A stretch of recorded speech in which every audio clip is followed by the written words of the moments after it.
d'être informé de la situation et voilà, je suis venu quand même apporter quelques éléments de réponse par rapport à la situation qui s'est présentée tout à l'heure.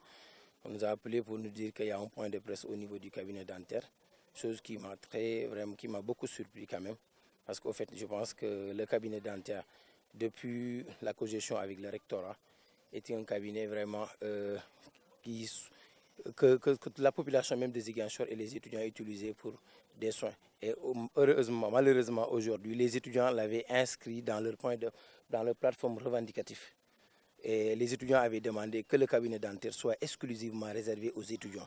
Et de concert avec le PCA du CROUS, monsieur le recteur, le directeur a décidé de suivre quand même la plateforme revendicative des étudiants pour quand même ériger le cabinet dentaire et l'orienter uniquement pour le soin des étudiants. Chose que le directeur a fait et qu'aujourd'hui les étudiants l'ont salué à sa juste valeur, à sa juste mesure. Donc si aujourd'hui on revient pour dire que le cabinet dentaire ne doit pas être réservé exclusivement aux étudiants, nous on ne comprend pas. C'est quand même une vieille doléance des étudiants et c'était inscrit dans la plateforme revendicative des étudiants, chose que le directeur a honorée. C'était quelqu'un pour les tickets et qu'on prenait les étudiants en faveur ensuite avant de prendre qui que ce soit. On avait tombé d'accord sur cette situation. À un moment donné, une semaine après, il m'appelle dans son bureau pour me dire que ce formule-là, maintenant, ce n'est pas bon. Tu vas arrêter de prendre les externes de manière définitive, exclusivement. Tu prends les étudiants. Ça ne va pas passer. Directeur, j'ai mes parents ici. Quelqu'un ne peut pas quitter Djabou Dior, venir ici, et je lui dis d'aller voir au camp, alors que je suis dentiste. Je lui dis, vous gardez vos produits dentaires pour vous, mais si j'ai un parent à traiter, je vais le traiter ici, avec mes propres produits. Mais quel est le mal par rapport à ça?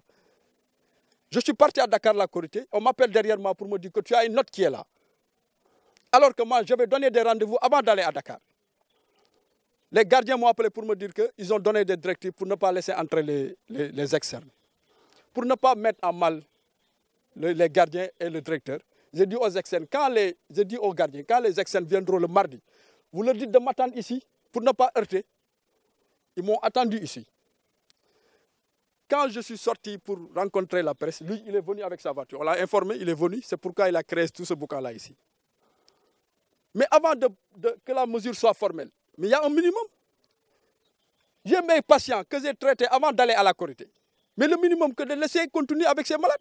Mais une note qui est immédiate. Mais vous l'avez vu où? Ce n'est pas possible. Maintenant, on peut comprendre que tu as des problèmes avec certaines personnes. Mais il faut gérer ça d'une autre manière que d'attaquer ces gens-là. Ils n'ont rien fait, ces externes. Que j'ai vu le directeur arriver. Bon, en arrivant, il est entré, il a commencé à gueuler comme il a l'habitude de le faire. Il sort, moi j'étais là, je l'ai vu venir vers les gens et leur dire, celui-là c'est moi, le médecin c'est moi qui l'emploie, c'est moi qui le paie, vous n'avez pas le droit d'être traité ici. Voilà. Moi je trouve que le linge sale se lave en famille. C'est une question administrative. Il pouvait le régler à l'intérieur. Il n'a pas le droit de venir trouver les patients dehors et de leur dire, ce médecin, c'est moi qui l'emploie, c'est moi qui le paie. Il n'a pas dit la vérité. Ce médecin nous a trouvés ici. Lui, il a été nommé directeur devant moi. Il n'emploie pas le médecin, il ne paie pas le médecin. C'est l'État qui paie le médecin comme il le paie. Maintenant, il est nommé directeur, c'est vrai.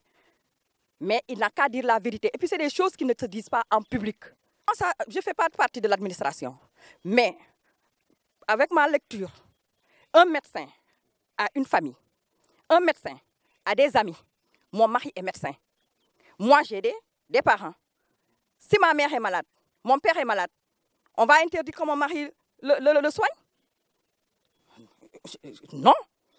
Maintenant, je peux comprendre que si un étudiant est là, qu'il soit prioritaire, mais c'est leur métier, c'est un don de soi qu'ils ont donné pendant 7 années ou 8 années. Voilà. Ils ont juré d'aider la population en matière de santé. Je pense que même sans rien, s'ils voient quelqu'un qui a mal, ils doivent pouvoir le soigner. S'ils ne le font pas, c'est non-assistance en personne en danger. Qu'est-ce qu'il en fait? C'est ça le problème.